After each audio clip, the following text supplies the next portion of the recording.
Welcome to another edition of The Way I See It with your host, Ralph Williams. And now, without further ado, Ralph Williams. And good evening and welcome to another edition of The Way I See It. And we're here in the DJ Fun Studios here in the Allentown section of the city of Pittsburgh. And tonight we have a very special guest with us who's in the waiting room right now, but we're going to get to him in a few moments. But first, I want to talk about Hillcrest Farm in Richmond, Ohio. Hillcrest Farm has some great freezer beef, grain hay beef. And let me tell you something about them. They have a special for $95, 20 pounds of ground beef. And let me tell you, it is one heck of a bargain. So go out and visit Hillcrest Farm today. Call for directions 740-346-5442 or 740-632-2894. Or you can email them at hillcrestfarmsohio@gmail.com. And also check out their website, www.hillcrestfarmsohio.com, and also on Facebook, Hillcrest Farms. Tonight, we have a new sponsor, and I want to talk to you tonight about Draft 412. Check out their website today, Draft 412, because Draft 412 has everything you need in sports draft picks. That goes with football, baseball, and hockey. So, and anything related to a draft. Okay, if there's anything in sports that relates to a draft, 412 Draft 412 has it for you. Check out their website today, and also you can subscribe as well to their website and to everything else. Draft 412 tomorrow night on Sports Corner 8:30 here on YouTube, Facebook, Twitch, and Twitter. We will have Joe Kuglis from Draft 412. All right, now my guest right now is Philip Roberts. Philip, welcome to the program. It's great to have you. Thank you so much for having me, Ralph. Happy to be here tonight. All right, great. Philip, the reason I'm having you on is I understand you're running for magistrate out there in the Highland Park area. Explain to everybody why you're running for magistrate and what you plan to do when you become magistrate. Sure, thank you. And first, I'll go over the district if that's all right. So the district is Sure. 5231. That's the magisterial district. So there's a couple communities that make up that district. That magisterial district court services the Bloomfield, Friendship, and Garfield communities. It services the Highland Park, East Liberty, Stanton Heights, Morningside, and Upper Lawrenceville. So those are the communities that make up that district that I would be serving as a magisterial district judge. For me, and I've been going around a lot, door to door, canvassing, doing a lot of field work in the community, because that's for me why I'm running. I grew up right on North Negley Avenue, and I watched my dad give back in his professional career. He fed the community day in and day out as part of his professional career. And I wanted my career, no matter what it was, to give back to the community and make a difference. And so when I was fortunate enough, I went to the Pittsburgh Public School Districts. I was a Shenley High School graduate, grew up right in the Highland Park, East Liberty area, was fortunate enough to have a football scholarship and attend Seton Hill University, where I was able to get my undergraduate degree. And then I had another opportunity where I was given a scholarship to go get a law degree at Michigan State. And when I was able to get that law degree and become an attorney, my goal was always, how do I give back? And I had a pretty unbelievable experience when I was at Michigan State. I was able to become a facilitative mediator. I was through a clinic that the university offered, and I ended up being a facilitative mediator for Michigan's district courts, their equivalent to our magisterial district court. And I mediated housing disputes and small claims civil litigation disputes. And I did that in the state of Michigan and absolutely fell in love with the day-to-day interaction and work I was doing with community members. And I thought to myself, the only thing that could be better is doing that type of work for the community that I grew up in and that helped shape me as a human being and as a man and attorney that I am today. And so that's where my focus started and my dream began. And fast forward 8 some years later, I made a point to go and get all the legal experience that a magisterial district judge hears cases on. The magisterial district court handles a wide variety of law. They do housing disputes between landlords and tenants. as well as property disputes between landowners. You also have criminal preliminary hearings. You have truancy cases, which I believe are often more of a system burden family law issue and substantive matter. And then you also have the civil litigation with the small claims court, which is any civil litigation under $10,000 in dispute. So a lot of different areas of law. When I got home, I made a point. I went and got legal experience in every area that I just went over. I've done criminal law for Allegheny County. I've done family law for the county as a law clerk, where I was Judge Dan Regan in the Court of Common Pleas Family Division's law clerk. Yeah. I got some great experience there handling a crossover family docket. We did custody, protection from abuse order cases. We did juvenile dependency cases. We really ran the gamut of any family law issues.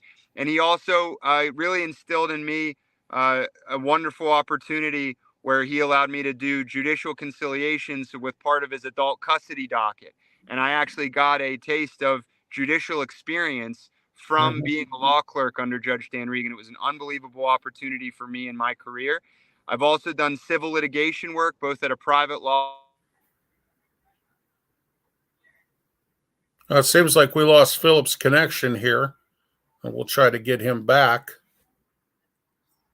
All right. Well, in the meantime, oh, there he is. All right, Philip, you're back. It looks like we lost his connection. All right. Philip's going to log back in here. We'll get him back on the air here. In the meantime, let's get into our Chinese wisdom segment here. Minds are like parachutes. They only function when they are open. And yeah, that's right. You need to have an open mind in understanding that, a lot of people don't have any kind of an open mind at all. And that exactly works into that perspective. So we'll get back to Philip Roberts in a moment here as soon as he logs back in or comes back into the fray here. We lost his internet connection. So, all right, tonight we have a new segment coming up later on. It's called The Top 10. And if you watch Sports Corner and you watch Talkin' Wrestling, I always do something with the top 10. But we're going to do something new here on The Way I See It, and that's going to be a top 10. Tonight we're going to have later on top 10 cheapest states to retire, and then top 10 cities in the top 10 dying cities in the U.S. And when you see some of this, you won't be surprised. But then again, you never know. All right, let's get into our blast segment. Tonight, I want to blast Kennywood. And you know what? I've had enough of Kennywood. I really have. Kennywood, between the security issues, ripping people off, and now you want to fight with the Pierogi Fest people. Okay? When is enough, Kennywood? Okay, when is enough? Now, I understand the last few years the Pierogi Festival has been there. And it was there before COVID, until COVID hit. Then when it hit, okay, we ended up having some kind of issues with some stuff here. And so, of course, how everything went down with COVID. Everything got, closed up and everything else. And we all sat there and took it. Well, now, okay, Kennywood has decided that they're going to play games with the Pierogi Fest people. All right, I was there last year for the Pierogi Fest. I had a great time. That's the only time I go to Kennywood. Now, what you've done, Kennywood, is you have chased away people again. You chase away people when you do stupid things with security. You chase away people when you do get away with greediness. When's it going to stop, Kennywood? All right. All right, we got Philip Roberts back. We'll get back to our blast segment coming up. All right, Philip, we're back Sorry with you about that. Oh, it's okay. It happens that. On the internet, Oh, the internet, and then I took a break. I've been out in Garfield, canvassing, talking to our community members on how we can really make an impact from this court. And so I'm doing this remotely from the field. I apologize for that. No, but, that's fine. As I was getting into, I also have done civil litigation. I've practiced civil litigation at a private firm, and currently in my current role as an Allegheny County assistant solicitor. I work for the law department. I'm in public service currently. And I've also done property housing work representing private tenants, as well as I'm on the board for Open Hand Housing Ministries, a nonprofit in the East End community, where I provide my legal expertise to that organization as well. I made a point to get experience in all 4 of those areas so I could be the most well-rounded candidate our communities deserve for this magisterial district court. And while I was getting that experience, it was not lost on me the many areas that court needs reform so that it can truly be a resource to the community again. Yes. First and foremost, we have a serious crisis with accessibility of our local courts. The Magisterial District Court is not one of those courts downtown. This is a court. This is a court that is right on Bryant Street. It's located in Highland Park. It's in the communities that make up this district. And the point of it is so that it can be a resource to the community. It's in the local communities. And right now it is very much inaccessible. We don't have a court website. We don't have online access to the court forms and documents. The hours, almost always, are between 10 and 3 p.m. And the court is often utilized by people that don't have legal representation. It's called using the court pro se right. Litigation, just meaning they don't have an attorney assisting them. And when you have a court that allows that type of representation, which it should, you need conducive hours because too many members of our community can't afford or don't have the options to take off work between 9 and 5, Monday through Friday. And so I'm committed to doing night court once a week from 12 p.m. to 8 p.m. once a week. I'm committed to making sure we have a website and our forms and documents are available online. And as we make that court more accessible and people start realizing that it's there for them to use, I also would like to reach out and be a resource to the community. I think that court can play a very special role in legal education within the community. I think a lot of the topics and areas of law that court has an impact in, a lot of people don't know their rights, their recourses in the law that affects things like landlord-tenant law, livable housing conditions, our bail system as it exists right now. When you talk about, expungements, who's eligible, how do you get an expungement if you've had a conviction in the past? Those types of things, there's such a lack of knowledge and information in our communities. And what I'd like to see is that court step up and be a resource. I want to provide legal educational series to the community on almost a quarterly basis where we are hosting workshops and legal clinics on the topics that I've already mentioned. And I think that would long-lasting impact the community. I always say the way we protect our community members is raise legal literacy. The higher our legal literacy is in the community, the more protected everybody is. The better the relationships will be when we talk about the systems like housing and civil litigation, small claims court, and our criminal court even. And I truly believe that we also need to institute more restorative, facilitative justice and methodology in our systems and our court systems.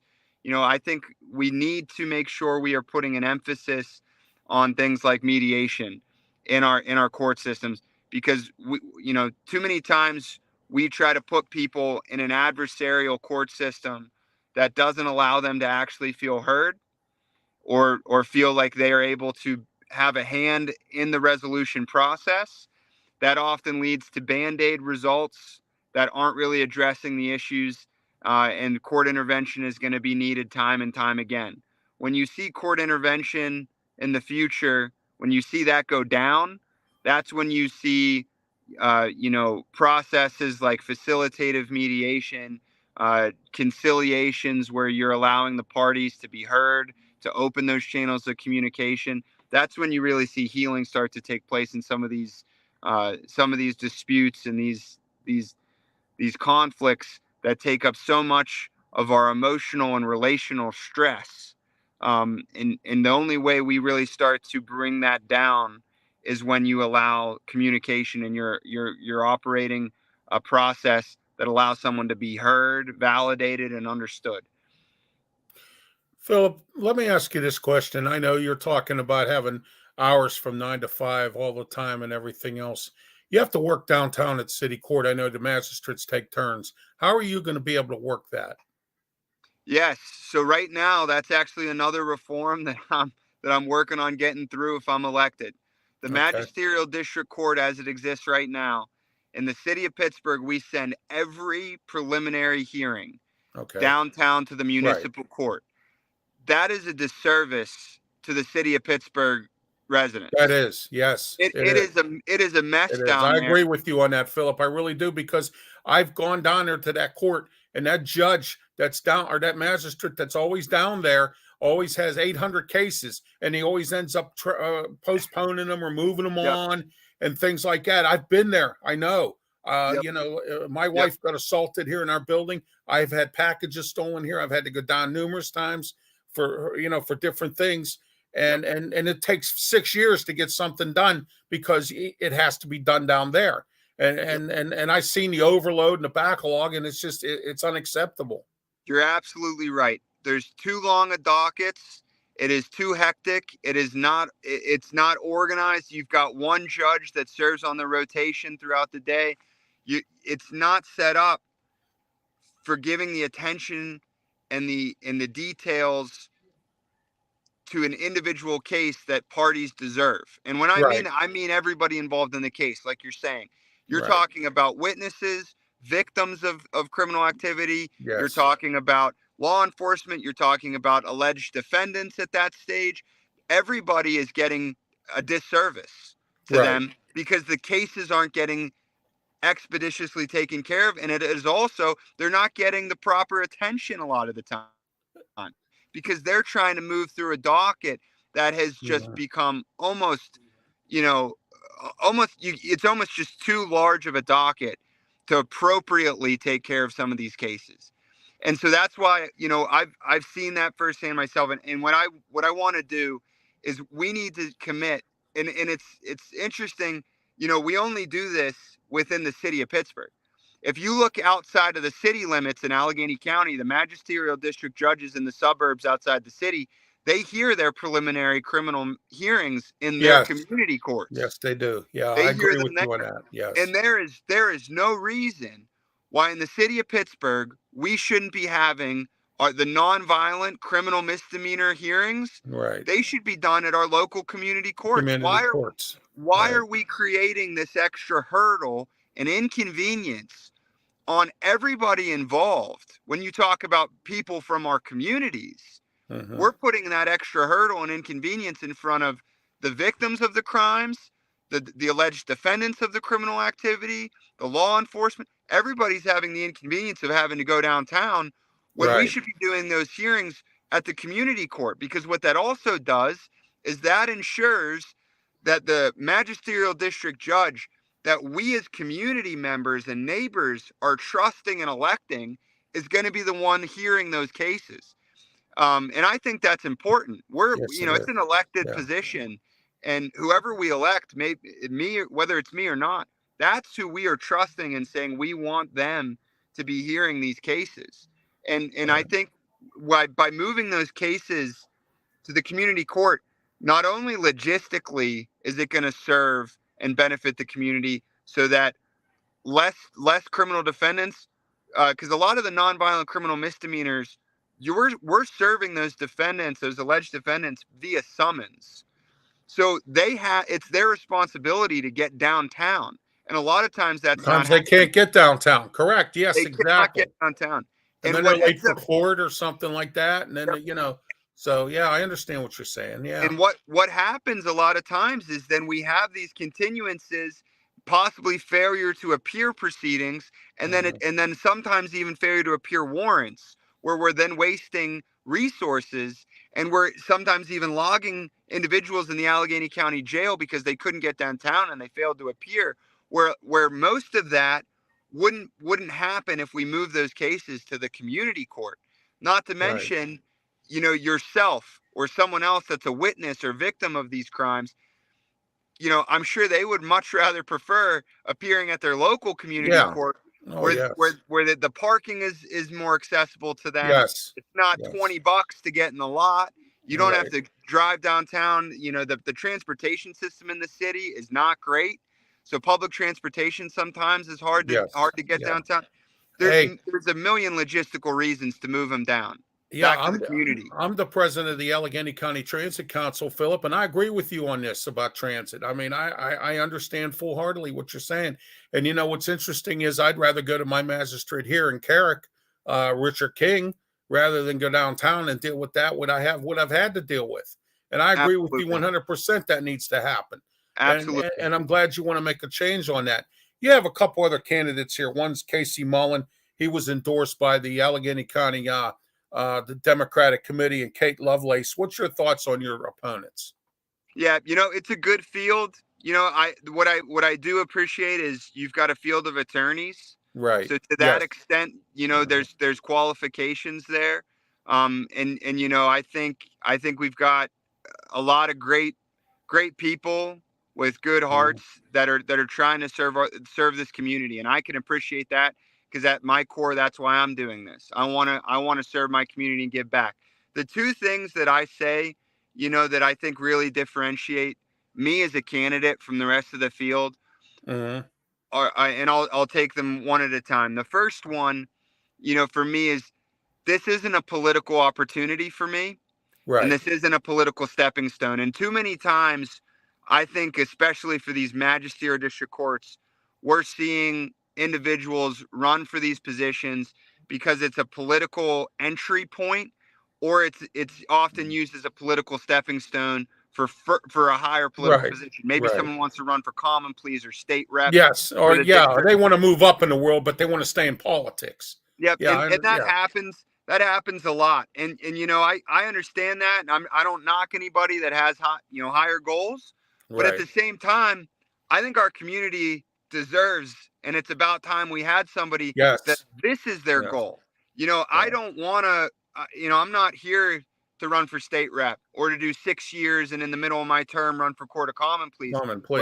What I want to do, yes, I want to be in the community. I want to be working with our community members day in and day out. That's why I'm running.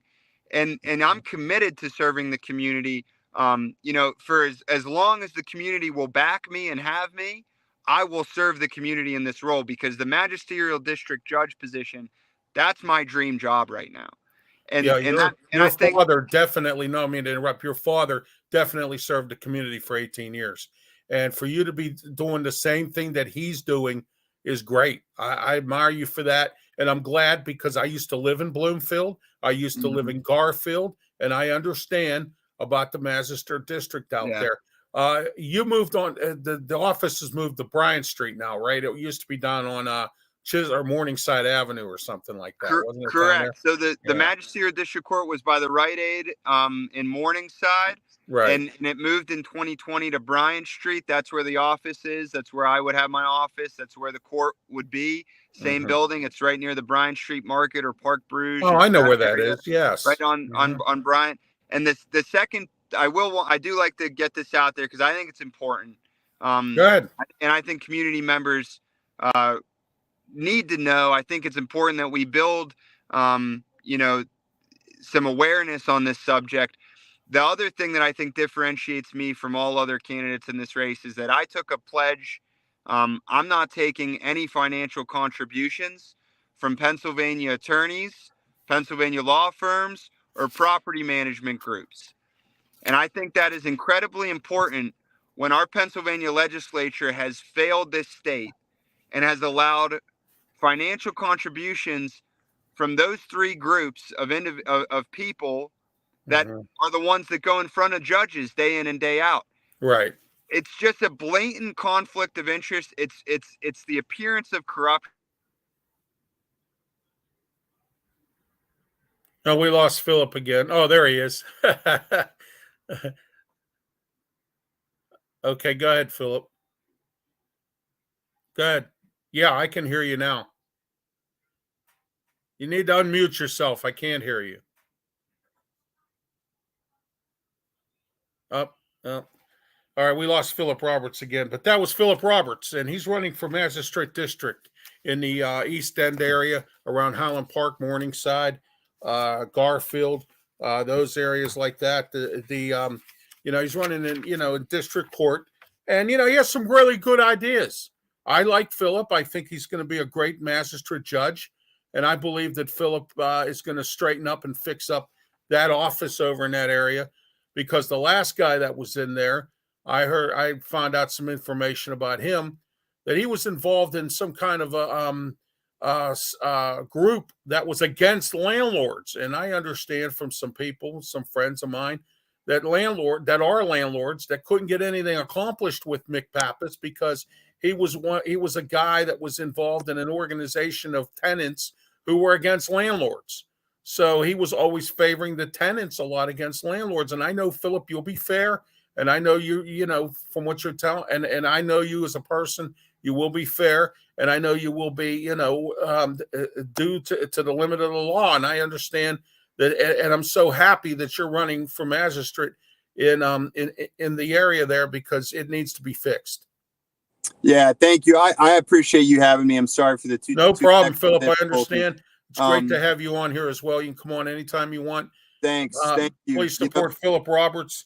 He's running Magistrate District 5-231, and that's out in Highland Park, Morningside, Garfield, East Liberty, and Bloomfield. Yeah, Bloomfield, Friendship, Morningside, Stanton Heights, Upper Lawrenceville, all those communities make that up. It's City Wards 8, 10, and 11.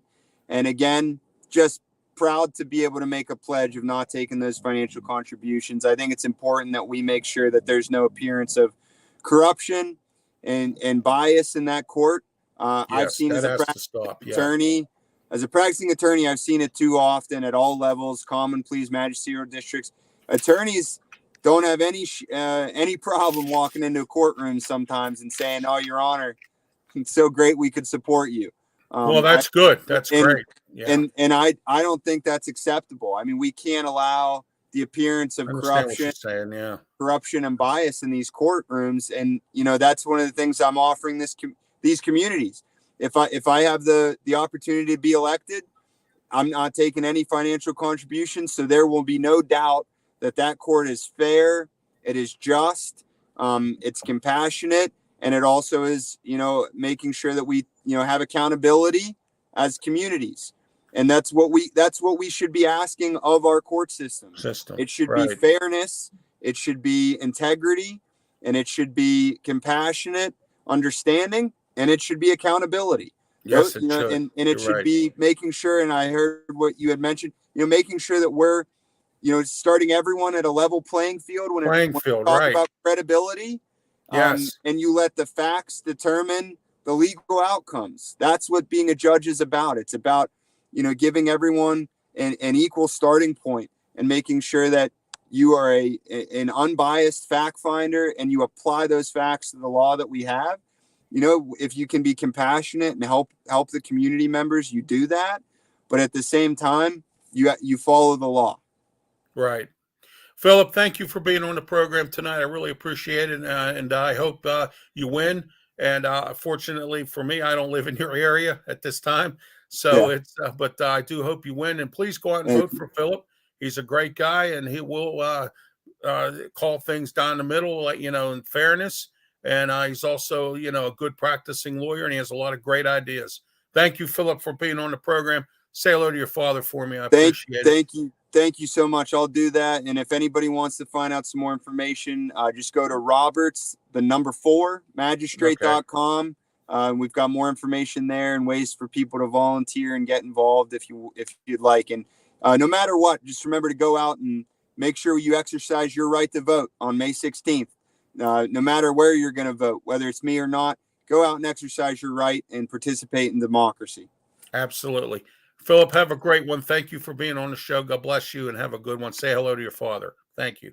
Thank you. Have a good night. You too. That was Philip Roberts running for magistrate out in the east there, Highland Park, Morningside, Upper Lawrenceville, Garfield, Stanton Heights, and Bloomfield. So don't forget to go out and vote, coming up in a few weeks. All right, let me get back to my blast segment here, which we were getting started with in a few minutes, a little bit ago. I want to talk about Kennywood Park. Okay. And I know you're tired of me saying things about Kennywood Park. Well, if Kennywood Park wouldn't get involved in such stupid things, I wouldn't be talking about Kennywood. Okay. So tonight I'm blasting Kennywood for their situation with the Progi Festival. And I tell you, it's really terrible that they have to do this to the Progi Fest people. A dispute over tickets. So now, guess what? There's no Progi Fest this year. All right. I was expected to go. And guess what now, Kennywood? Since you want to screw the Progi Fest, guess what you're doing? You're screwing me again.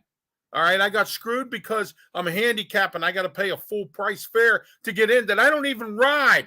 Okay. And then I had to wait till I'm 55 years old to actually get a discount. So you know what, Kennywood? That's why I'm blasting you tonight. That's why it's the way I see it. All right. Next, the two women in Harmony Township, Beaver County, who had kids and pets in deplorable condition. You know what? This is getting really old. If you can't take care of people, kids, pets, don't have them. Find other families for them. Okay? This is going on too long. And you know what? I have some stuff we're going to talk about later on. I was talking to some people I know that are in mental health, and they were telling this gentleman was telling me a couple of things that are actually pretty interesting about the county itself and the mental health issues in this entire state and around Allegheny County. Okay, I will discuss that later, but right now I want to blast these two women for doing this. Not only did you just leave pets, but you left kids. I mean, kids, why would you even do that? You don't need to do that at all. That's unacceptable. So stop doing it, okay? That tonight is the way I see it. All right, next, ATI Company. This here bothers me. This sticks up my crawl, and I'm not happy about it. And you shouldn't be either, okay? ATI Technologies, who, of course, have numerous plants in this area. They have one in Brackenridge, I believe, and in Natrona Heights, and a few other spots, okay? Well, it turns out that ATI now has some property that they own, and it's a baseball field, okay? And it just so happens, and I really tried tonight, everybody, to get this guy on here, all right? So I tried to get the guy that's in charge of that baseball organization on here tonight. He did not return my emails. So I cannot, sorry, I couldn't get him on. I tried, all right? Anyway, maybe we'll try next week to get him on here. But what I wanted to say is this, okay? And that is that ATI, you should be ashamed of yourself. One complaint about the noise coming from this team. And, people, and I spoke about this before about Heartwood Acres. All right, you cost Heartwood Acres a bunch of money because they were trying to have a wedding venue. All right, and you complained because to the county, and you bitched to the county executive, and you went all the way to the police department, and you did a bitch to complain on the news, and you did all this and that. Well, guess what now? ATI decides they're going to close this field down, and now this youth team does not have a field to play in. All right, so here we are now. They don't have a field to play in. The gates are locked, and guess what? ATI doesn't care. And why is the theme of this year is nobody cares? Because if ATI had any sense of thing, all they had to do was call the organization and say, we got a couple of people complaining about a little bit of noise. Can you kind of keep it down a little bit? There we go. It's that simple, ATI. But you didn't make it simple. Instead of being good neighbors, you decided to be villains. And that's the way I see it tonight. All right. Our boneheaded segment tonight. The former county councilman who threatened a Plum Council or Plum Council or Plum community members with a gun. Wonderful, isn't it? Isn't that just wonderful? Yeah. All right. The guy on the airplane who decided to urinate on another person on this airplane. And you want to know something? It just so happens from New York and guess what? It was on a Delta Airlines. Delta, Southwest, they've been having some major issues with people fighting on the airplanes, things like that. Now, see, some of these airports, everyone, are supposed to start limiting the drinks at the bars at the airport because that's where this is coming from, all right? It's not what they're drinking on the airplane because it costs a lot of money for booze on the airplane. Believe me, I've seen it. Okay, it costs a lot of money for booze. So what I'm saying is that that's exactly what's going on here. All right, they're drinking too much. These airports are supposed to start controlling this, and it's not happening that way. So, all right, but anyway, that was another boneheaded move as well. All right, the guy who shipped $3 million worth of fentanyl to Maine. Okay. And it showed up at this mechanical shop, and they were expecting parts. But they got $3 million worth of fentanyl. Isn't that interesting, huh? Well, that guy is a complete bonehead for doing that to begin with. All right, my life story tonight.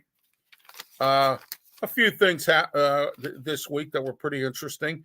Tuesday, the sad news is I had to, I had to take my dog to the vet.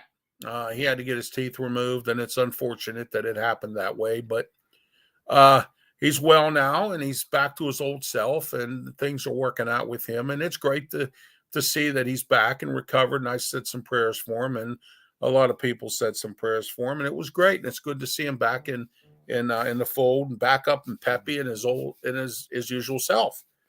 Thursday, and I want to thank Joe Kuglis of our new sponsor, Draft 412. I was invited to a draft party, and it's the very first time I've ever really been to a draft party.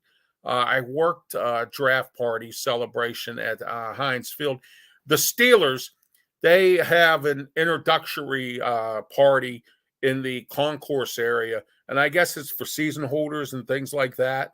And so what happens here is that people, what they do is they buy tickets, or if they're a season holder, or somebody gives them the tickets, or I don't know how this works.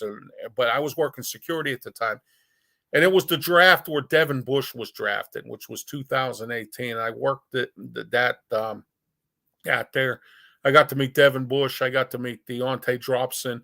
I got to meet a few people, and it was nice. And I got to meet Craig Wolfley. Well, it just so happens that I seen Craig Wolfley again Thursday at this draft party over at Stage AE to benefit the Jerome Bettis Bus Stops Here Foundation. And it was a nice party. They had a silent auction, and it was brought to you by Draft 412, who happens to be one of our new sponsors on the program here. And it's great to have him aboard. And I want to thank Joe Kuglis, who will be my guest tomorrow night on Sports Corner, along with Ray Fittipaldo from the Post-Gazette. We're going to talk post-draft, grade the NFL draft that the Steelers had. And what do you think about it? Save your opinions for tomorrow night, because tonight I have plenty to talk about otherwise as well on this show. All right. Howdy, Ralph. Same to you as well from Formal Goose Foundation. So commenting tonight, you can comment as well here on The Way I See It. I am Ralph Williams. We're here every Monday night at 7 p.m. on YouTube, Facebook, Twitch, and Twitter. Also, don't forget this week, our TV edition, we're going to be taping Thursday. It will be on a rotating basis throughout PCTV as well. And also, you might see some of my podcast shows on there as well. Channel 21, Comcast 47, Verizon Cable in Allegheny County. And also, you can watch if you live in Butler County by tuning into PCTV, Pittsburgh Community Television's Facebook page. You will see The Way I See It, Sports Corner on there as well. And where even myself and Smoke and Jim are talking about putting on Talking Wrestling as well. We'll let you know how that goes on PCTV as well. All right. Don't forget tomorrow night, 8:30 p.m., post-draft show. Myself, Smoke and Jim Frazier, as always, Joe Kuglis, and Ray Fittipaldo will be on the show Wednesday. We have Talking Wrestling with myself, Smoke and Jim Frazier, 7:30 every single Wednesday night here on YouTube, Facebook, Twitch, and Twitter as well. Thursday night, we'll be on at 8 o'clock, not 7:30, 8 o'clock this week, because I have the TV show live on PCTV, Channel 21, Comcast 47, Verizon Cable. Same cast of characters. Joe Kuglis, Ray Fittipaldo will be joining us, Smoke and Jim and I, on our live broadcast on PCTV of Sports Corner. You can call in 412-231-2288 on Thursday, 6 p.m. start time. And also, don't forget, we'll be live on Facebook. So if you live in Butler County, or you live somewhere in Meadville or Erie or wherever you live, even in Ohio, even in Alaska, you can still watch us on Facebook, on PCTV's Facebook page live, 6 p.m. And we also will be taking your phone calls as well. We are going to dissect all parts of the Steeler draft, the athletes, the undrafted free agents they signed. We're going to find out what all of our thoughts from our experts are about Omar Khan, who is our new general manager. And also, don't forget, starting Tuesday, June 20th, from 5 to 6 p.m., and every Tuesday after that, Beaver County Radio. That's FM 99.3, 95.7, AM 1230, and AM 1460.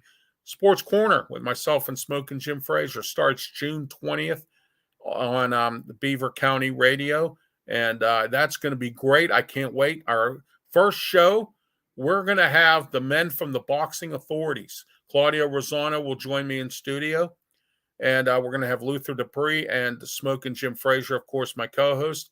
Boxing Authorities. They're going to come on and going to talk about boxing, talk about local boxing, talk about the national scene, what's going on. When was the last time you heard anybody talk about boxing? Well, they do a show on PCTV called The Boxing Authorities.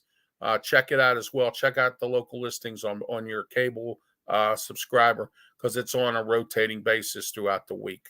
Okay, let's get into our key topics for tonight. I want to talk about the new City of Pittsburgh police chief. And at this time, the City of Pittsburgh still does not have a police chief, okay? But I'm told in the next week or two, which we were told, 2 months ago, a month ago, the next week or two, the next week or two, the next week or two, okay? Ed Gainey, Mayor Ed Gainey, gets questioned by Rick Earl from Channel 11 News, and he gets snippy with them. He's like, well, he says, we're waiting for the background checks to come back, Rick. And Rick, why'd you ask me the same question, Rick? So, but see, Mayor Gainey, why would you get ignorant with them? Okay? And I'm not sticking up for Rick Earl, all right? I'm not sticking up for him at all. What I'm saying to you is, and I understand, Mayor Gainey, that, this job is tough for you. And I understand that, okay? And you've been in the mayor's chair for about a year, a little more than a year, okay? All right. Now we have issues on the south side. All right. You have to clean that up now. Bill Peduto promised a mini station. Hasn't even been worked on. Okay. Hasn't even been worked on. Promised a mini station. 50 police on 3 different shifts. Each shift, 50 police officers on the south side. Downtown's the same way. Never happened. All right. They're fixing up downtown. They're trying to get it safe. They really are. All right, they have police going everywhere, but some of these businesses are still just a little bit, some tad of some things going on downtown. But from what I hear, there's a lot of people scared to go downtown. There was just a robbery down there last week or something.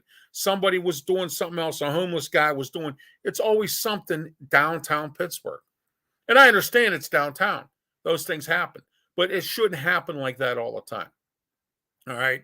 And speaking of downtown and the homeless, I had a nice conversation with a friend of mine who is involved in mental health. Okay. We had this long conversation yesterday, and he brought up something very important here, and a key piece of information that I'm going to give you tonight that no one knows. And if you do, that's fine. If you don't, guess what? I'm a hero, because I'm going to tell you why we don't have state hospitals in this state and why we're lacking in mental health facilities. Because all the money that was supposed to be allocated for that back in the 90s or in the early 2000s was used to fund PNC Park in Hinesfield. That's sad. That's not only sad, that's wrong. Okay? And I am going to blast the state, the local administration. Why would you put mental health at risk and do that? Because we're desperate to keep the Pirates. And again, I was one of the people who favored having new stadiums for both teams because I wanted them to stay because they create a lot of good economics for this town. Okay? Build up. The North Shore's been built up because of PNC Park and Heinz Field. All right? I get that. It's great. It's good. It brings in good jobs. Restaurants make money. Hotels make money. People are employed. Okay? But Look at the consequences of this now. You got homeless people downtown all over the place. And a lot of them, it's because they're having mental problems. Okay? And that's exactly why we have the issues we have here in Pittsburgh. All right? And then UPMC, they lie, because what they keep doing is saying, well, we're going to take this hospital and we're going to turn it into this, and then we're going to do this, and then we're going to do that.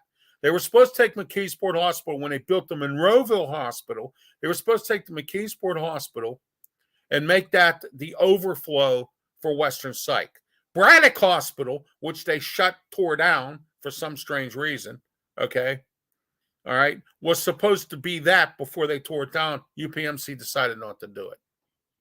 They buy out, and now they control Mercy Health System here in Pittsburgh, all right? So now you have more mental issues. You have more people that need mental health. And UPMC being so greedy, this is what they've done. All right. I wasn't going to talk about this tonight until I got off the phone with my friend yesterday. Isn't this interesting? Think about this. That's why we have what we have right now. All right. Just like affordable housing. Everybody sits there and bitches there's not enough affordable housing here. Okay. Well, why don't you get rid of some of the people that are in these buildings that are constantly causing problems for everybody else and put them out? Okay. Do you know that the Housing Authority of the City of Pittsburgh does not evict people? They keep on using excuses. Oh, well, it's HUD laws. No, it's not. I looked into the HUD laws. Okay. I know people who live in HUD buildings. They told me that anytime anyone causes problems, they're out within 10 days. The excuses I get from housing here, because I live in a housing building, is the fact that they continue to say, well, we can't evict people because we have to follow HUD laws. They're full of bull. And if you as a tenant in any one of these buildings believe this, then there's something wrong with you. There really is, okay? That mental patients and mental care are being neglected because we don't want to do anything about them, okay? You knew that this was going to become a problem when you closed the state hospitals down. And then you go ahead and you decide to take that money and put it towards the stadiums, close down these state hospitals, sell them to real estate interests, put up expensive townhouses that cost $3,000 a month, and then you go ahead and you do that. And don't tell me you didn't do that either, because you did. The old Woodville State Hospital in Bridgeville, okay, or in South Fayette or whatever they call it down there, okay, or Scott Township, I don't know. I mean, things are confusing with maps in this town, all right, and different zip codes, okay? So whatever it is there, they call it the Woodville Estates. That is now an expensive townhouse community. Mayview State Hospital, they made that into the Mayview Estates. Now that also is an expensive townhouse community, all right? So they closed down necessary hospitals that could help with this homeless problem, okay? Rather than trying to overflow jails, we could get kids help that need help. And you know, I'm against programs. I want all these kids in jail, all right?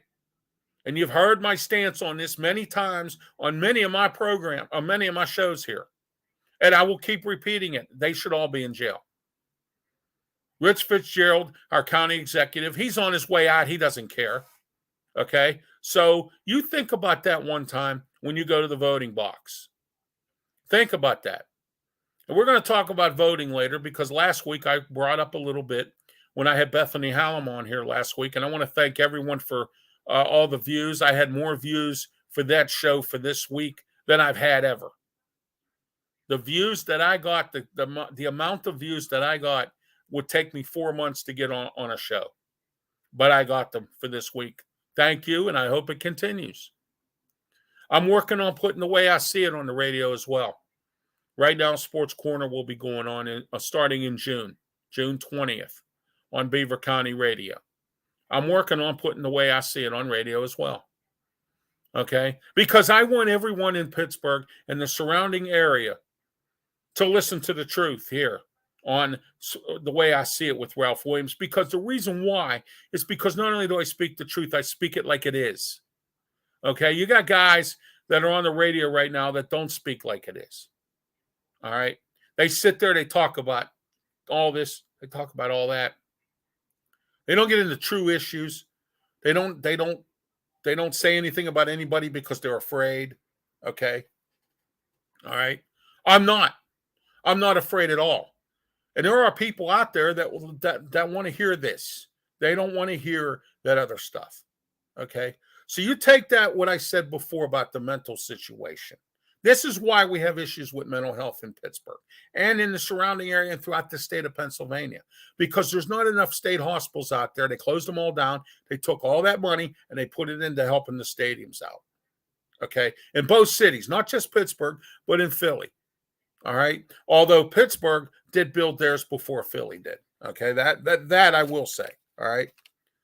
But it's disgusting. It's shameful and it's unacceptable. And again, it should be to you too. But you know what? It's not. And you know it and I know it. And you know why it's not? Because you don't care. All right. You would rather see these people sit out there in downtown Pittsburgh, lay around as homeless people and not get any mental attention. We don't have enough therapists here. I met with someone today who's going to school for psychology because she knows there's a shortage.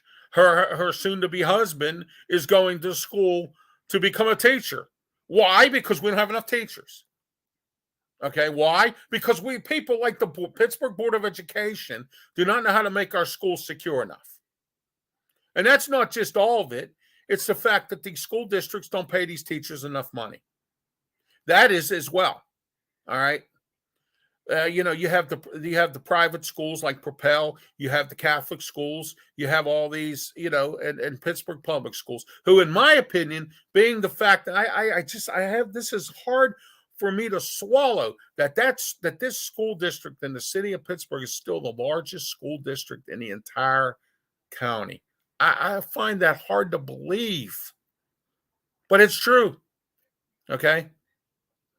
So here we are again. And then on top of that, you have all these complaining people of these businesses downtown who complain about what's going on. Well, first of all, if Pittsburgh Public Schools would clean up their yard, we wouldn't have these problems with these kids downtown. All right.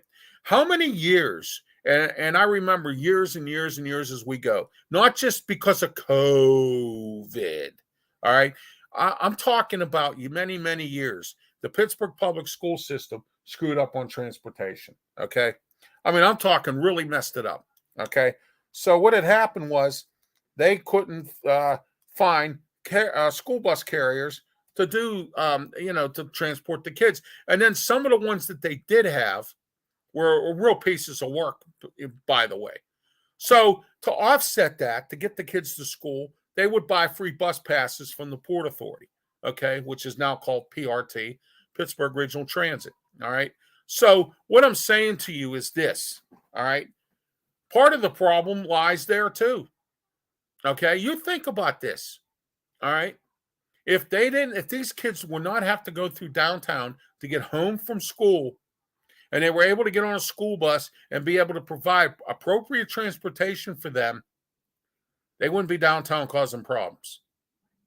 Has anyone took a look at that detail? No. Okay? That detail was left out too. And this is why we have issues with kids downtown. This is why we have issues with the homeless people, because of the mental health issues. Okay? All right? And I'm not changing my stance. I want these kids arrested. And I want them put in jail.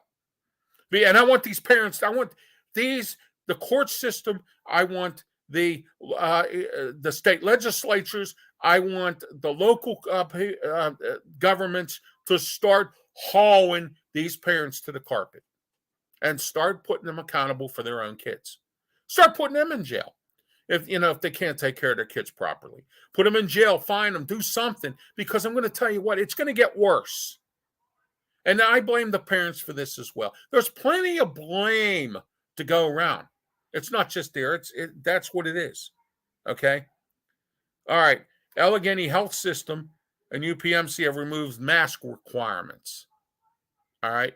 So now you go into a UPMC, some UPMC facilities, and some of Allegheny Health Network, West Penn Hospital, or any of their network hospitals. You don't have to wear a mask. UPMC is saying it's in certain, most of their facilities, but some are still requiring it. Okay. That's the way I see it tonight on both issues tonight. All right.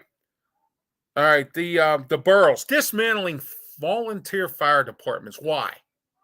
What's the problem here? And let me ask you this. Why would you want to dismantle your volunteer fire department and put added pressure on other departments? So this boils down to nobody cares. I would rather you raise my taxes, or I would rather you do something, raise my taxes or whatever, rather than shutting it down. Because at least I could sleep better at night knowing that the fire department's going to show up. All right. Now, Bellevue has decided that they're going to stop having their volunteer fire department and have the city of Pittsburgh do it. The city of Pittsburgh is strapped enough. They had to clean up Wilkinsburg's mess. They're in Mount Oliver handling their fire or their EMS. Okay. Ingram got rid of their police department and everything else. They're doing that now. So I understand that some of these boroughs are cash strapped. I understand that. But wouldn't you, I don't want to raise my taxes. Well, you know something? Okay. You think about that when your house is on fire and it takes somebody 6 years to come to your house. You think about that one time.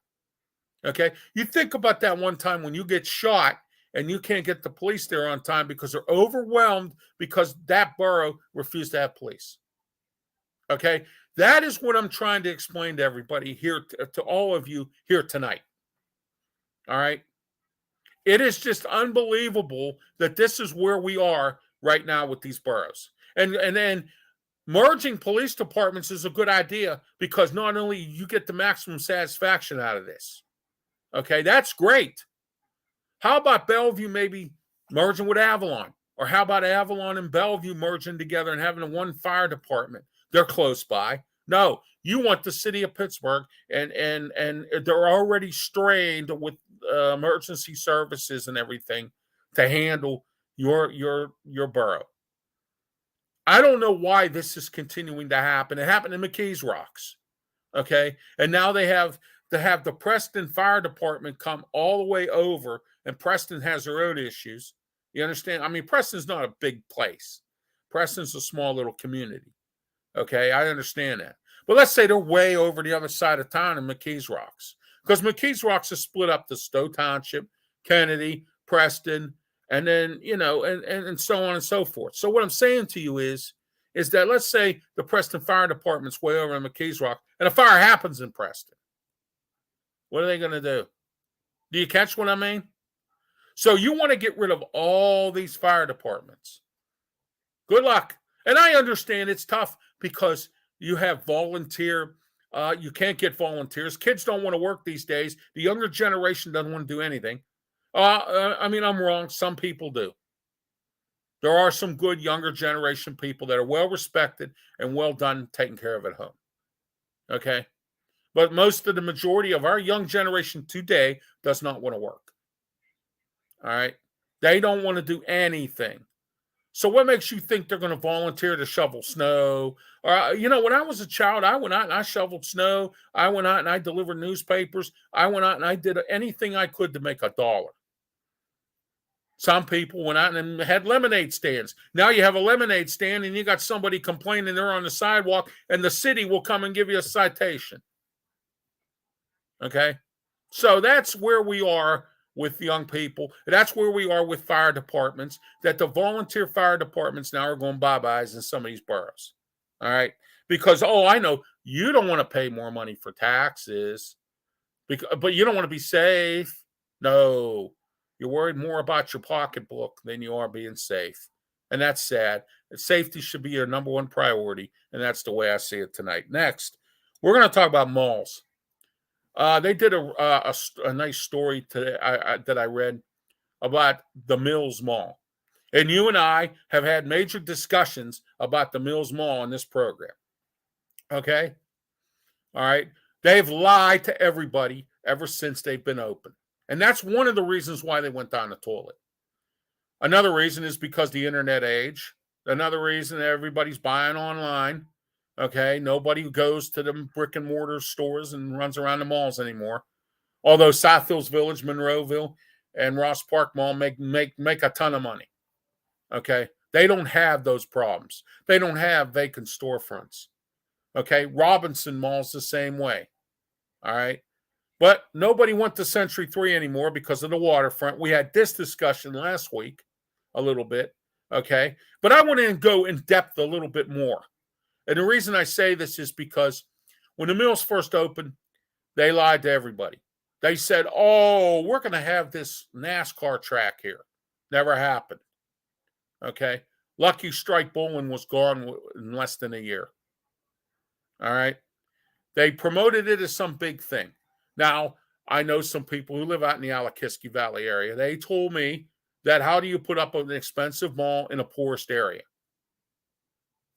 Okay. I can live with that statement. All right. At one point, it was putting the waterworks down the toilet over in Aspinwall because all the businesses that were there were going out to the mills for cheaper rent. On the outside. I'm not talking about that. The outside of the mall, of the Galleria Mall, of the Pittsburgh Mills, is making money. There's people everywhere, but there's nobody inside that Galleria Mall. They've had it for trade shows. They've done some different things with it. Okay. Now they're talking about doing a similar Allegheny Center Mall kind of tactic and similar Parkway Center Mall kind of tactic, making it into retail, no retail, mostly office and different types of things. Now they've had some office. They've tried to do that with the mills. It didn't work. Okay. And now they're thinking about trying to do it maybe again. All right. What do you do with these malls? Century 3 Mall, I came up with some great ideas on the last show. All right. And I hauled West Mifflin's government to the carpet because this mall should have been handled a long time ago. All right. You have a deadbeat owner who's decided to let it run into the ground, who's in bankruptcy and has been involved in criminal activity, okay, and things like that. That's why they're in bankruptcy a little bit. All right. So here we are. Okay, this is what's going on, and we're doing it this way. So basically, here we are. We have another decrepit mall that's basically going down the toilet.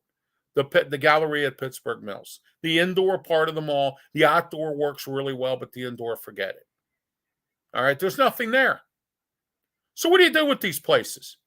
How do you keep them on the tax bracket? What you do is you make them into entertainment centers. Indoor water parks, which another thing that was promised up at the mills. An indoor water park. They built a hotel up there. Nothing. Lied to. Lied to. The Alakiski Valley area was lied to. And then the property sold for $100. Okay? So what I'm saying to you is this. The malls of the world these days, a lot of them are going down.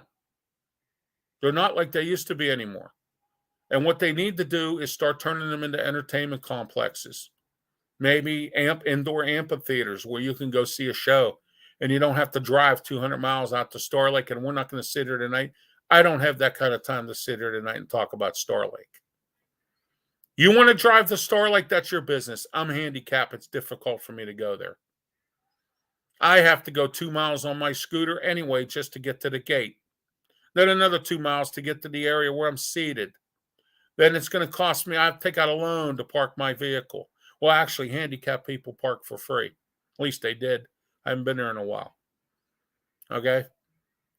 So what I'm saying to you is, here we are. I don't like going to Star Lake. I refuse to go there. They have the same rundown facility that they've had there for years. The bathrooms are terrible. They've put up porta potties all over the place. They have bathroom. They finally put a bathroom up top by the grass area up on the top. I'm not going to go into Star Lake tonight. I don't have time. And anyway, it doesn't make any difference because you're going to go there. You're going to sit in all that traffic. You're going to go out there. You're going to sit there in that traffic. You're going to get drunk. You're going to do what you do at concerts. I sit at home and watch stuff on YouTube. You want that experience. I want an experience too, but I don't want to pay $6 million for the experience, number one. And number two, I don't feel like waiting in traffic for 200 hours either. And don't tell me I'm exaggerating because you know I'm right. I only speak the truth on this show. I don't say things to hear myself talk. I say things because I know what I'm talking about. Why don't we turn some of these malls into some kind of a big-time indoor amphitheater or an event center?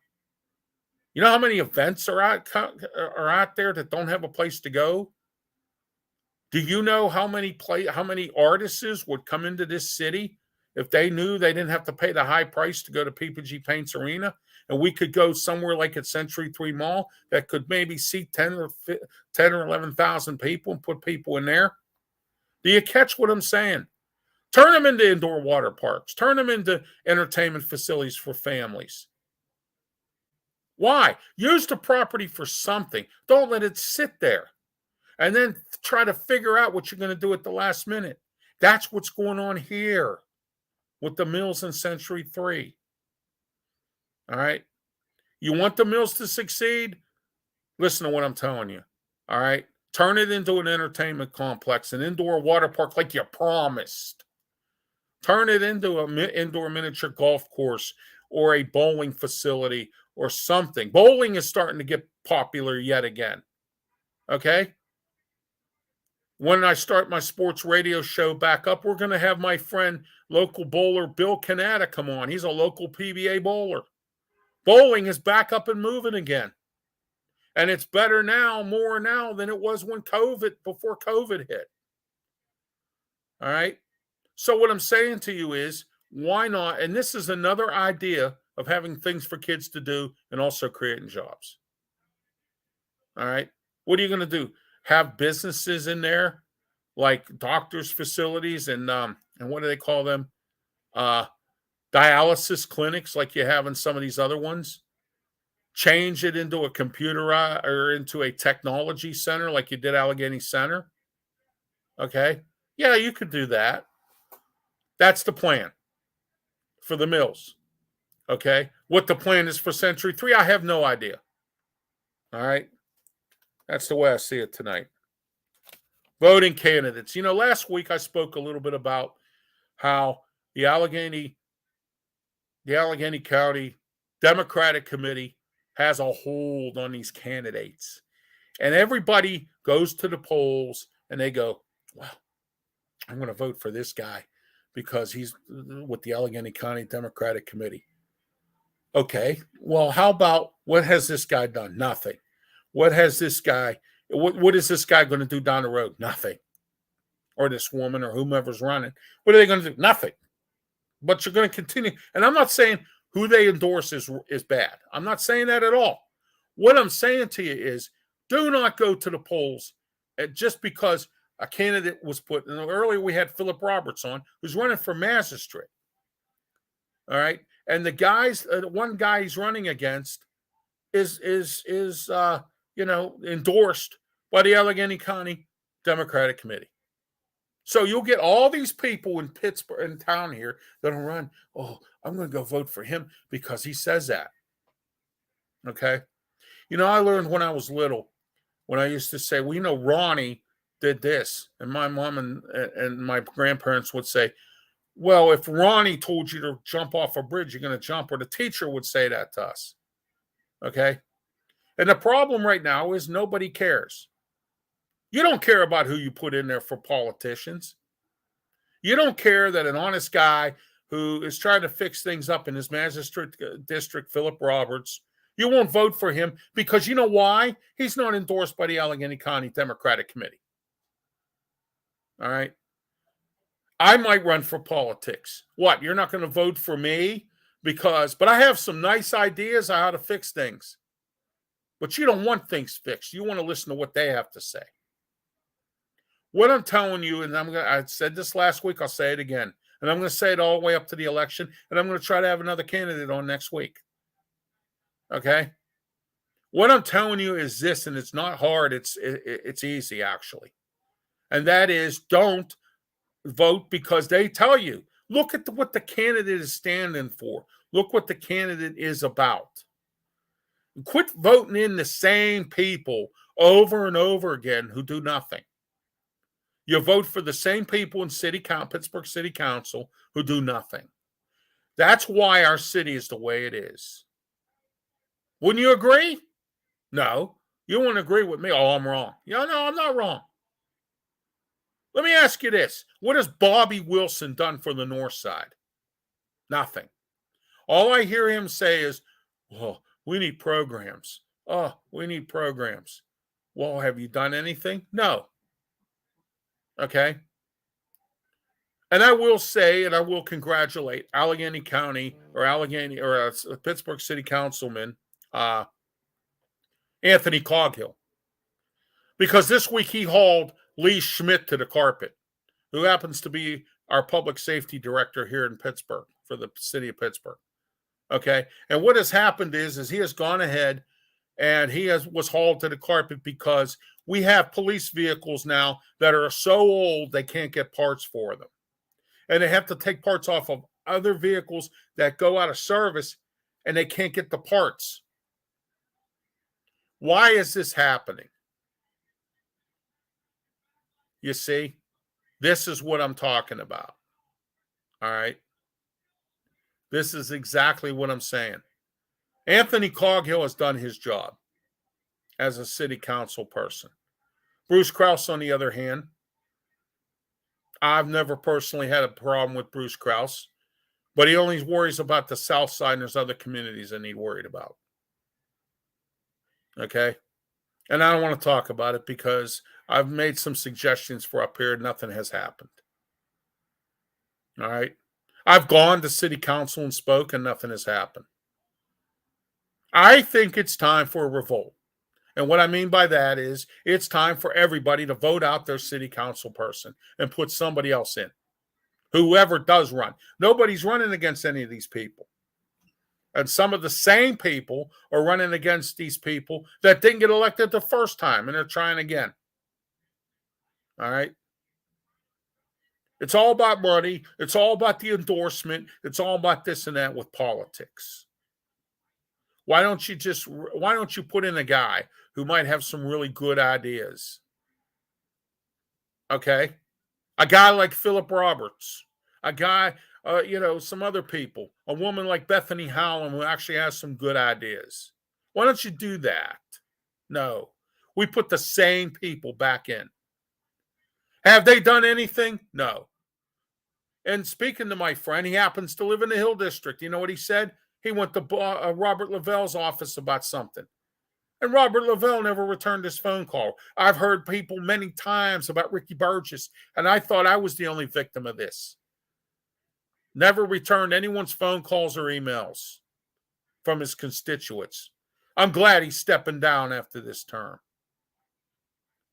because I don't think he would get reelected. Corey Mosley's running against him, and I hope Corey wins, because I've had some interesting things with Ricky Burgess. Ricky Burgess didn't want to hear anything I had to say. He's on the Housing Authority Board of the City of Pittsburgh, Housing Authority City of Pittsburgh's board of directors. I went to him about some problems, and he never returned my emails or my phone calls. I'm still waiting. Then when I say something about it to him down at City Council, he gets ignorant with me, saying I shouldn't have done it that way. Well, why don't you return my phone calls? Why don't you return my emails? See, Ricky, it's not. I don't live in your community where they do nothing about nothing. I live with myself, and you know what? I will continue to come to you until I get something done. That's the difference between me and anybody else that lives in Pittsburgh.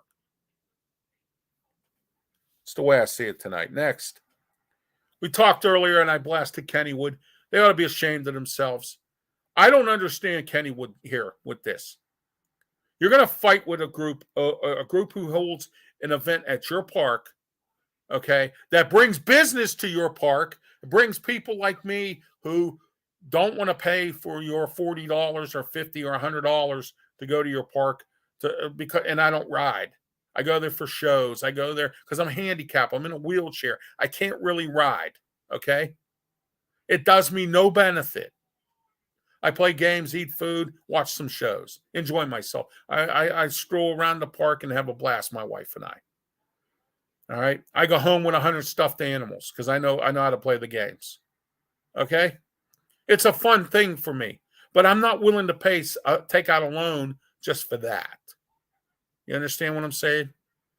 And I'm handicapped to begin with, and then you want to stick it to me. Well, now you're sticking it to the people who enjoyed the Pierogi Fest at Kennywood. All over a buck. Kennywood has had enough problems, and everyone still goes there. They've had issues with security, keeping the place safe. They've had issues with many other things. Okay. Sunday, because of a little drop of rain, they closed at 1 o'clock. Why would you close at 1 o'clock? You opened up at 11. Why would you close at 1 o'clock? I've been there, and it rained. One little drop comes down, they close the whole park down, send everybody home. Are you going to give me my money back? No. Do you see what I'm saying? Kennywood has done enough damage to the people in this town, all right, that no one sees it like I do. Okay? And that's fine. You can take your family there. That's your business. But I don't want to hear from you. I don't want you blowing up my email. I don't want you blowing up my comment section or my Twitter account. And I don't want you blowing up anything, telling me that you had a bad experience at Kennywood. And Ralph, maybe I should have listened. You understand what I'm saying? And now they're attacking the Pierogi Fest all over a buck. Because they couldn't come to the conclusion. Do you really need that extra dollar that bad that you couldn't negotiate a proper price for the Pierogi Fest? It was $35 last year. How much more do you need, Kennywood? Oh, that's right. We have to pay for security upgrades that were your problem. Right? Okay. That's the way I see it today about Kennywood. Next. All right. We already talked about downtown and the south side. All right. And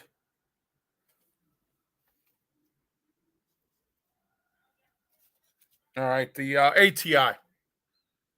In case you don't know, and of course, as I've said, I say this every show, there are people out here who don't watch the news, don't read the newspaper, don't keep themselves informed.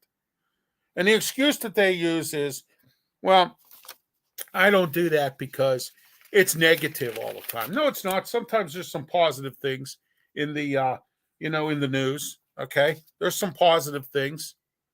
All right. But, ATI, which is Allegheny Technologies Institute Incorporated, has decided that they're going to act like a bunch of frimps and go out there and be jerks. They locked up the field for this baseball team that they can't play their games now. Didn't call them up on the phone and say anything. Didn't call the borough building and say, hey, can you reach out to the baseball team? Nothing. And you know what's sad? We have all this communication in this country, a cell phone, a computer, an email, an Instagram account, whatever. And do you know, we still can't get it right? We can't communicate properly with nobody. Nobody talks to nobody. Okay? If I'm ATI, but that's me, I would have called up and said, hey, look, we got one neighbor, or I would have told that neighbor who was complaining about that sound or that noise to eat it. But that's me. One neighbor complains about some noise, and you're going to lock the gates on a field, ATI. You're going to lock the gates on a field to keep a youth program that's doing something for kids, a youth baseball league team, out because you don't like the noise. Then move. Okay? Move out. Go somewhere. Find something to do better with your life. Put earplugs in your ears. Okay? I've had to live with it. So can you. You understand what I'm saying? I live with it every day out in here with this noise out here. The drunks, the alcoholics, the drug dealers, everybody running around out here screaming and hollering at all hours of the night, including 3, 4 o'clock in the morning, keeping my wife and I up, and we're sick people. Do you catch what I'm saying? It's bad enough I can't get sleep because I'm in pain because of my condition, but then I can't get sleep because of that. So whoever you are out there that's complaining about this to ATI, shame on you. And you should be ashamed of yourself because, again, here is an organization that is doing something for kids, and you're worried about noise. You know what I say about that to you? I don't care. Just like everybody else around here. And you know what I would tell you if I was ATI?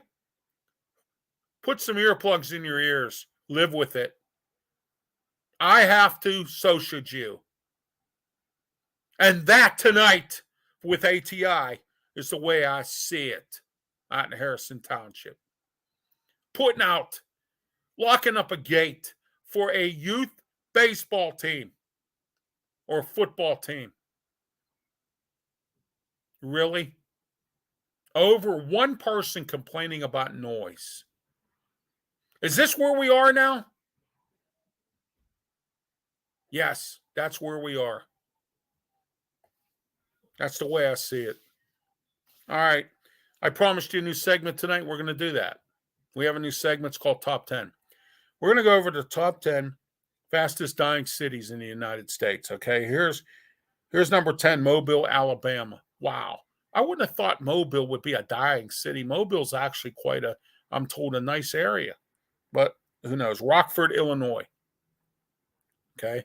St. Louis, Missouri. I've heard St. Louis has always been a tough city. But the toughest part about St. Louis is they don't have a major or an NFL football team. It's a baseball town, more or less.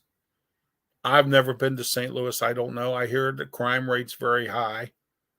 Just like any other city. All right. Number 7, Toledo, Ohio. I heard Toledo's a slum. I don't know. I've never been to Toledo. I only go by what people tell me. All right. Number 6, Cleveland, Ohio. Well, Cleveland's always been a tough place to live. We're one of the fastest dying cities. I'm surprised Pittsburgh's not on here. They just came out with a report that there's 50,000 jobs and people have left Pittsburgh over the last 5 years. Okay. All right. Next, Shreveport, Louisiana. I watched a video from YouTube in regards to that situation. Okay. I heard Shreveport is a very tough city. I hear it's a slum. And once again, you probably vote in the same politicians over and over again. So there we are. Baltimore, Maryland, number 4. I know that for a fact. My father lives in Baltimore, and he told me he stays in his house. I go no further. Jackson, Mississippi. Wow. Interesting. Number 2, this is no surprise, Detroit, Michigan. And you know what's interesting? The Super Bowl's there next year. And they play the USFL games there right now. And the city's bankrupt. And they have a casino there. I say no more. Number 1, Flint, Michigan. Well, Flint, Michigan has been a dying city for years. And it got real bad when they had that water problem. Did you ever watch the movie Flint? It's got Queen Latifah in it. It's a great movie. It's based on a true story. That actually happened. They had a big-time water issue there. And the mayor didn't care. And he didn't get voted out, and he didn't get fired. That's the interesting part about that. Top 10 cheapest states to retire. Number 10, Mississippi. Florida, number 9. I find that hard to believe.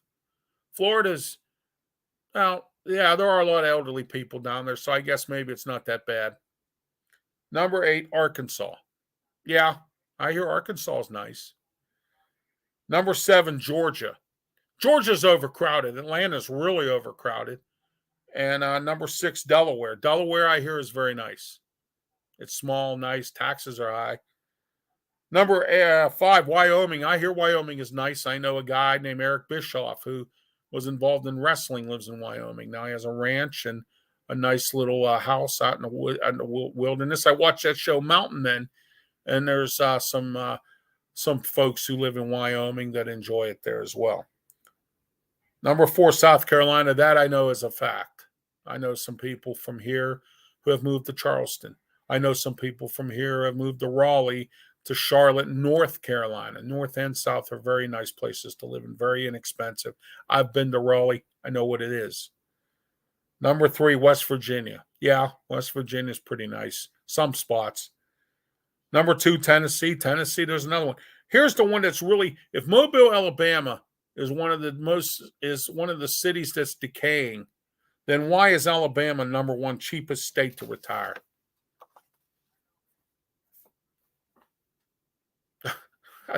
I just don't know. I can't figure that out.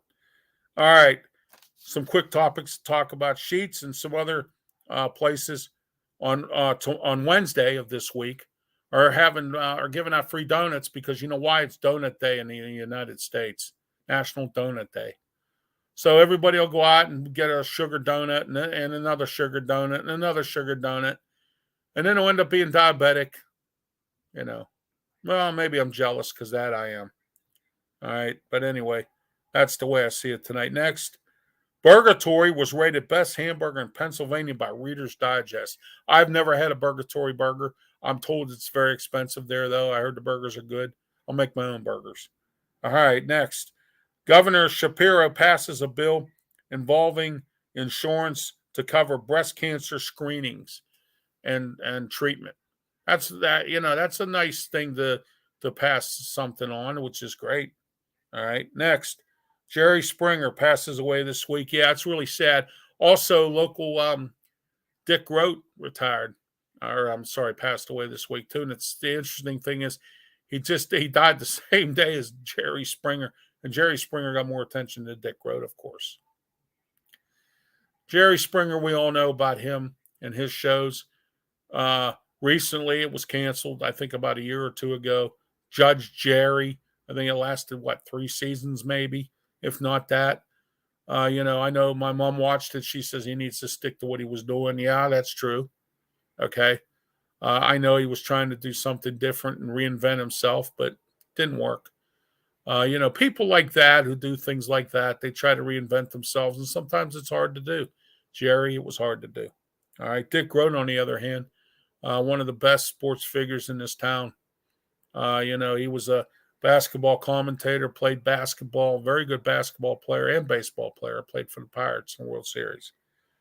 That's the way I see it tonight. Next, Joe's Candy Shop in Pittsburgh, rated best candy store in all of Pennsylvania. You notice the free donuts, candy, and they're talking about sweet stuff I can't have, and stuff I wouldn't advise people to have. Some of it will kill you. All right. Let me talk to you tonight about Hillcrest Farm in Richmond, Ohio. 45 minutes from Pittsburgh, right up the hill from Steubenville, Ohio. Very nice place. I've been there. I bought their ground beef package, $95 for 20 pounds of ground beef. And, someone said, oh, I can go to John A. No, you can't. I can go to Shop and Save. No, you can't. I can go to Harry's Meat Market. No, you can't. Okay? Hillcrest Farm, this is the best deal ever. $95 for 20 pounds of ground beef. All right. They also have this plan here. It's called the roast box. It's $200, comes 7 roasts and 30 pounds of ground beef.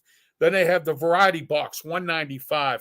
You get 4 pounds of burgers, 10 pounds of ground beef, 2 packs of filet mignon, 2 roasts, and 10 steaks. Where are you going to get that at? Hillcrest Farm. Go there today. All right. Call them up for directions. Also, you can GPS it, or if you want to get on their website, they have directions on there as well. They also have a website. Their website is www.hillcrestfarmsohio.com. Check out their website. Also, check out their Facebook page, Hillcrest Farm. And also, you can call them at 740-346-5442 or 740-632-2894. Caitlin Taylor, they're the owners. Very nice people. They have a very nice place. They offer very nice prices on grass-fresh beef, not this stuff with all kinds of different chemicals in it or whatever. It's fresh beef right off the farm. You'll enjoy it. Please visit Hillcrest Farm today in Richmond, Ohio.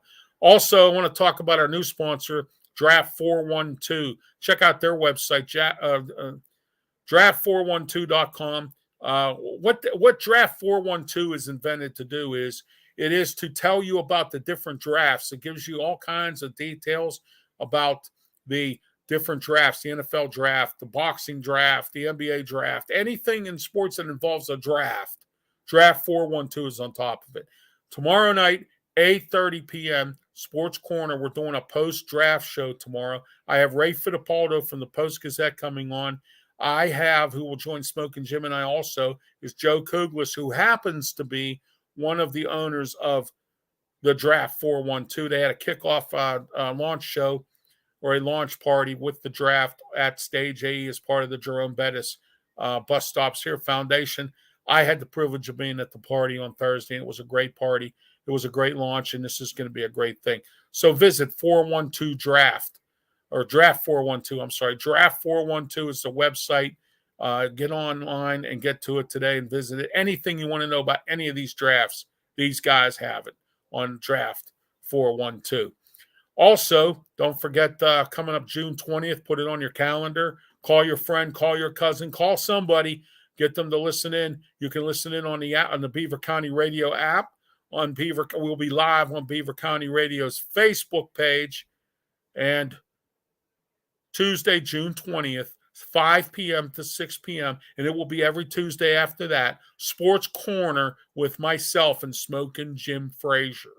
Now, Smokin' Jim and I will be getting together on Thursday because we have we're doing our TV show, live TV show at PCTV Channel 21 Comcast, 47 Verizon Cable in Allegheny County. Outside, we'll be live on Facebook page outside of Allegheny County on PCTV's Facebook page. You can call in at 412-231-2288. We are going to be another post-draft show. Ray Fittipaldo and Joe Kuglis will join us in the studio, and Ray Fittipaldo will join us by phone. We are going to have a great time dissecting the Steeler draft and dissecting the NFL draft as a whole. And that's tomorrow night as well, starting at 8:30. Tomorrow night at 10 o'clock, I am going to be on the Hannah Time show on YouTube now and Facebook. It's called Hannah Time, hosted by Cornelius Brad Hanna. I'll be on with him tomorrow to talk NFL post-draft. So, without further ado, I am Ralph Williams. This is The Way I See It. Don't forget to join us every Monday here. And also watch the TV version of The Way I See It on PCTV, Channel 21 Comcast, 47 Verizon Cable on a rotating basis. My show here from from April 3rd of this month, my live stream is on there now. And they're going to start airing my live streams. So you'll be able, if you missed it here and you don't have any sort of internet to get on the YouTube channel, and also subscribe. Listen, I'm up to 98. I only need 2 more subscribers to make 100. So why don't you be it, or call your cousin and say, hey, subscribe to Ralph Williams and his shows and RW Media and our shows. And as we go along, until tomorrow night at 8:30 on YouTube, Facebook, Twitch, and Twitter, Sports Corner with myself, Smoking Jim Frazier. Tomorrow, 8:30, guest Joe Kuglis, Ray Fittipaldo, post-draft talk. I will talk to you tomorrow. Everybody have a great night.